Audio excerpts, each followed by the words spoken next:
ప్రభు నామానికి మహిమ కలుగునుగాక. అందరికీ వందనాలు.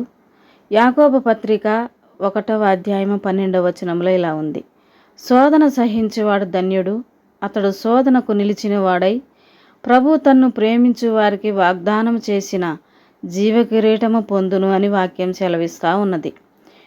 జీవితంలో ఎన్నో శోధనలు ఎదుర్కొంటున్న వారు అనేకులున్నారు. ప్రతి మనిషికి ఏదో ఒక శోధన ఎదురవుతూనే ఉంటుంది. ప్రతి వారికి ఏదో ఒక బాధ ఉంటూనే ఉంటుంది.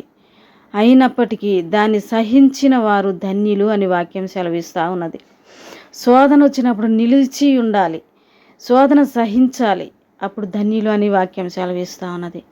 దేవుడు ఏమని వాగ్దానం చేశాడు అంటే, తన్ను ప్రేమించు వారికి జీవ కిరీటమును ఇస్తాను అని. జీవ కిరీటము పొందుకుంటారు వారు.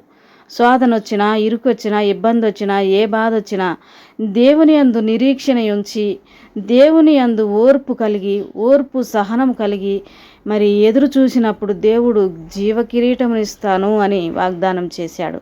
ఎంత గొప్ప వాగ్దానము! ఎంత గొప్ప దేవుణ్ణి కలిగి ఉన్నాం మనము. ఎన్ని శ్రమలైనా, ఇరుకులైన, ఇబ్బందులైనా, ఏ పరిస్థితి అయినా దేవుళ్ళో నువ్వు స్థిరంగా ఉండు, నీవు జీవ కిరీటము పొందుకుంటావు అని వాక్యం సెలవిస్తూ ఉన్నది. జీవ కిరీటం పొందుకోవాలి అంటే మనము ఎన్ని శ్రమలైనా, ఎన్ని ఇరుకులైనా, ఎన్ని ఇబ్బందులైనా దేవుళ్ళలోనే మనము స్థిరులుగా ఉండాలి. ఆయన సన్నిధిలో మనం కనిపెడుతూ ఓర్పుతో సహనముతో ప్రార్థన చేసేవారముగా మనం ఉండాలని వాక్యం సెలవిస్తూ ఉన్నది. దేవుడు ప్రతిదానికి మనకి ఏదో ఒకటి ప్రతిఫలం ఆయన ఇస్తూనే ఉన్నాడు. ఆయన మనకు దాచి ఉంచి మనకి ఇస్తాను అని చెబుతున్నాడు. ఎన్నో గొప్ప గొప్ప మేలులు ఆయనలో మనం స్థిరులుగా ఉండి ఆయననే వెంబడిస్తూ ఆయనలో మనం నమ్మకస్తులుగా ఉంటూ నీతి యథార్థత కలిగి మనం ముందుకు వెళ్ళినప్పుడు దేవుడు మనల్ని ఆశీర్వదిస్తాడు. ఆయన వాగ్దానం చేసిన ప్రతి వాగ్దానము దేవుడు మనకు అనుగ్రహిస్తాడు.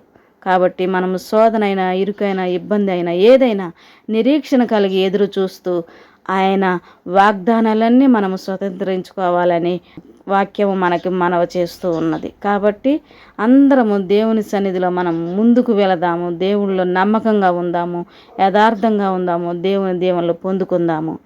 దేవుడు ఈ వాగ్దానమును మన ఎడల స్థిరపరిచి బలపరచునుగాక. ఆమేన్.